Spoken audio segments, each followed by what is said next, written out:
Guys, time to diss a game I've never played. Let's go. Alright, so you know Scarlet and Violet lag a lot, right? Well, you see, games do this thing called culling, which was originally in Spyro the Dragon on the PS1, and it's been standard in open world games and like pretty much every game ever since. And Spyro the Dragon's like what, like I don't know, like 30 years old, okay? And Scarlet and Violet doesn't have it, okay? It's really bad. Okay? Like look at this. You see the ocean, right?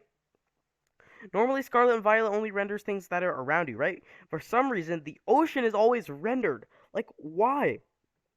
The ocean surrounds the entire map. So even let's say you're like in a building or not in a building because you can't go in the buildings in this game for some reason. Let's say you're in one of those outdoor Pokemon centers mashing A. The ocean will still be loaded, making you lag with its constant texture updates because it doesn't just loop a texture like Mario 64. No. It's like unique textures, okay?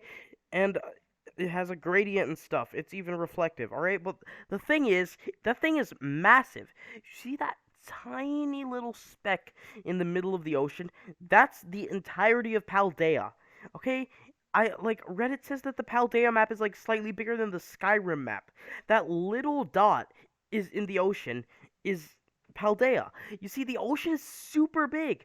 Why? And the thing is rendered the entire time with every update, always running on this little switch. Like, why? The PS5 and the Xbox Series X are much more powerful. The Switch is like years behind its time. Behind its time. Look at this. It's so small. And then you see, here's a good. Here's an example of a good skybox. All right, not an ocean, but like a skybox, an actual skybox. Here it's done well in Twilight Princess, alright? But you know, Paldea Skybox, alright? You see, some games use this sky globe type thing, alright? A dome, and that makes sense, right? But you see, the Game Freak devs are stupid. They did not understand such things, alright? Because that would make sense for Scarlet and Violet, right? But no, let's do an entire sphere that encapsulates such area. Look, that little speck, and that speck, mind you, is smaller than the speck that is Paldea in the ocean. That tiny speck is the ocean compared to the sky sphere. Why? And this whole thing is being rendered the entire time on the little switch in this garbage Pokemon game. Game Freak is the highest grossing media franchise in the entire or Pokemon is the highest grossing media franchise in the entire world. And then they do this, and then they think and then the game somehow sells 20 million units. Paldea is literally in just a giant sphere in space. All right? Look at this comparison, all right? Even though we know that Paldea is based on Spain, and they say that it's supposed to be exactly like Spain, but come on, we know Paldea is smaller than Spain, okay?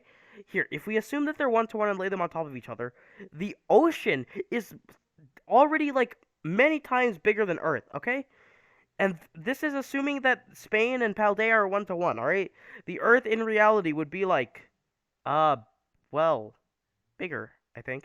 Okay? Well then, look at the Earth, the real life Earth, compared to the sky sphere of Paldea. Look at this. Like, that's the Earth compared to the Sun.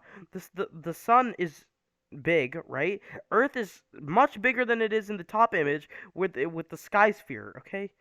Like, the Pokemon Company is just so bad.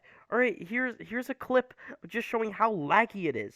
I've played for 16 and a half hours. A little bit more than that. I've lost an hour and a half to lag. You see, this, like, what is this?